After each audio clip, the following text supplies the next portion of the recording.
Hello' everyone, কি খবৰ? সকলোৱে ভাল? নিশ্চয় মোৰো ভাল দেই। আৰু এইফালে দেখিছে নহয়, লিচু খাবলৈ লৈছোঁ। লিচু ইয়াত 500 টকা কেজি। আজি 250 দি আনিছোঁ আধা কেজি। সেই আধা কেজি লিচু কি মজা! সেয়া মজা। সেয়া আধা কেজি লিচু কেইটামান পৰি গ'ল মই উঠাওঁতে দেই। এয়া আধা কেজি লিচু আনি খাইছোঁহি। খাবলৈ বাৰু ভালেই, লিচুকেইটা বেয়া নহয়, কিন্তু দামটো শুনি লিচু খাবলৈ মন গৈ আছে দেই।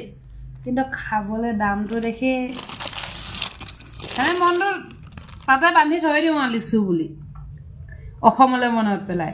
আমাৰ অসমলৈ গ'লে ইহঁতৰ বেপাৰীকেইটাক নি পানি তেহেঁতক পুতি থ'ম যেন লাগে লিচুৱে, হয়নে নহয় বাৰু? ইয়াত বাৰু 250 টকা আধা কেজি লিচু। কোনোদিন কিনি খাই নাপাইছিলোঁ লিচু, ঘৰত গছৰ পৰাই ছিঙি ছিঙি খাইছিলোঁ। হা, ইয়াত এমাহৰ আগত চিঙাইবোৰ দামৰ লিচু দাম শুনি ভয় খাই গৈছোঁ ৰাইজ। কি যে কম!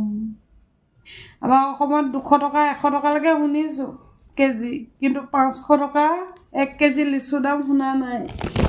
এটা খাই চাইছোঁ দেই, কিন্তু খাবলৈ ভাল।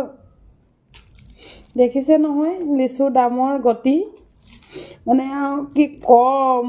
বতৰ ফল খাওঁ খাওঁ লাগে দেখি মুখৰ লোভ সামৰিব নোৱাৰি 250 টকা আধা কেজি দি খাই শুনো।